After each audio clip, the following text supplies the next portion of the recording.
Indian premier লিগে বিরাট কোহলির বিরুদ্ধে বিপক্ষের ব্যাটসম্যানকে অপমান করার অভিযোগ উঠেছে। বৃহস্পতিবার প্রথম কোয়ালিফায়ারের পাঞ্জাব বনাম বেঙ্গালুরু ম্যাচ চলাকালীন সময়ে এই ঘটনা ঘটেছে। আর এই ম্যাচে বেঙ্গালুরুর অধিনায়ক হিসেবে ফিরেন রজত পাটিদার। কিন্তু পাঞ্জাবের ইনিংসের প্রথম কয়েক ওভারে কোহলিকে ফিল্ডিং সাজাতে দেখা যায়। সেই সময় বিপক্ষের এক ক্রিকেটারকে স্লেজ করেন কোহলি।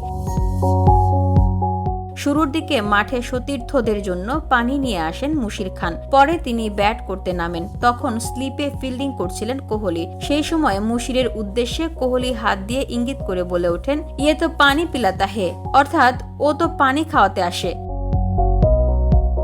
স্টাম্প মাইকে কোহলির কথা স্পষ্টভাবে শোনা না গেলেও ইঙ্গিত যে মুশিরের উদ্দেশ্যে তা বুঝতে অসুবিধা হয়নি। মুশির সেই ইঙ্গিত দেখতে পাননি, তবে সমর্থকেরা কোহলির আচরণে বিরক্ত। বসুন্ধরা, উত্তরা, বনশ্রী, কুড়িল ও বাড্ডা সহ রাজধানীর বিভিন্ন স্থানে অভিজাত ও অত্যাধুনিক মানের ফ্ল্যাট কেনার এক নির্ভরযোগ্য প্রতিষ্ঠান প্লেজেন্ট প্রপার্টিজ লিমিটেড। তাই আপনার স্বপ্নের আবাসনের জন্য আজই যোগাযোগ করুন।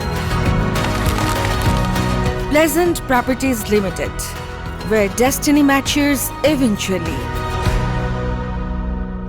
সম্পর্কে সরফরাজ খানের ভাই মুশির। ম্যাচে তিনি ইম্প্যাক্ট প্লেয়ার হিসেবে খেলেছেন। একজন তরুণ ক্রিকেটারের উদ্দেশ্যে কোহলির এই মন্তব্য অনেকেই মেনে নিতে পারেননি। আবার কোহলিকে সমর্থন করতেও এগিয়ে আসেন অনেকেই। তাদের দাবি, মুশিরকে মোটেই কোহলি অপমান করেননি। তরুণ এই ক্রিকেটারের সঙ্গে কোহলির সম্পর্কও ভালো। অতীতে মুশিরকে ব্যাটও উপহার দিয়েছিলেন কোহলি।